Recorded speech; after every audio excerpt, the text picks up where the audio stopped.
souveraineté individuelle, mais en fait, il va continuer à creuser les écarts entre les personnes, les écarts, notamment économiques, financiers, entre les personnes qui ont du bitcoin et les personnes qui n'en ont pas. Et il y a globalement déjà une inégalité homme-femme, au niveau, de l'économie, que ça soit en termes de culture, soit en termes, d'accès, même d'accès bancaire. Il y a certains pays, l'Afghanistan, enfin, c'est catastrophique, elles ont même pas le droit d'aller à l'école, enfin bon, bref, stop. Et le fait qu'aujourd'hui les femmes, en fait, ne se sont pas encore bien emparées de ce sujet-là, moi, ça me fait mal au cœur parce que ça veut dire que l'écart actuel, finalement, va, se creuser. Et donc quand on a conscience de ça, hem,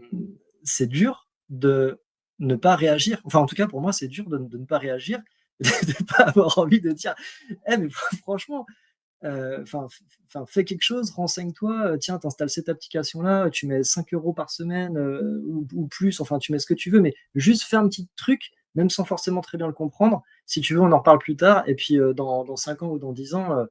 et tu seras potentiellement trop contente, quoi. Soit parce que tu pourras gérer ton argent toute seule et justement tu seras, protégée, que ça soit de la banque ou, d'un mari qui a